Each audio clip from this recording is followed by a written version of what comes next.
The rise in the number of women being elected to public office shows there is a significant progress in women's participation in both local and national elections.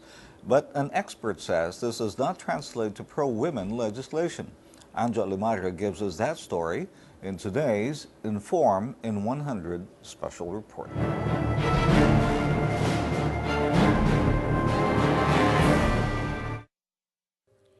Getting any candidate elected to a local or national post is never an easy task. Setting aside an abundance of resources and family ties, an ordinary female candidate is faced with a bigger challenge: how to break stereotypes such as women are better seen at home. UP Department of Women and Development Studies Chairperson Judy Taguiwalo says this can be traced in the country's long political history. The public domain, meaning participation in activities outside the home, is considered as essentially male domain, while women's place is in the home, so that it provides a general explanation. Data from the Philippine Commission on Women reveal that in the May 2010 polls, female candidates won around 18.4% of the elected posts. This is slightly higher than a 17% turnout in 2007. Still, men won the lion's share of elected posts. In the 2010 senatorial election, there were 14 women who ran out of 61 candidates. Of the 14, 2 made it to the top 12. This was higher than 2007, when women's participation was at 10.8%. There were 4 women out of 37 senatorial candidates, with 1 elected. At the House of Representatives, there are 65 women legislators elected in the 15th Congress. They make up 22.5% of the total 289 representatives. In the 14th Congress, 51 women won seats in the House of Representatives. Of the 56 elected party-list representatives in 2010, 14 or 25% are women. In 2007, 6 out of 21 party-list representatives are women, while in 2004, 4 out of 23 elected party-list representatives are women. Taguiwalo says in general, there has been progress in terms of the number of women directly participating as candidates or nominees in the election. She adds, numbers alone do not paint the whole picture.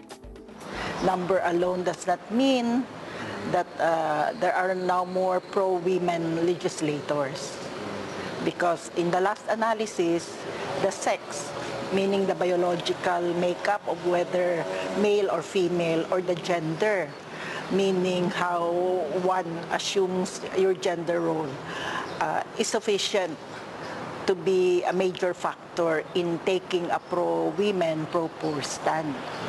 It is still the actuation, the actual stand on various issues, whether these are women-related or class-related.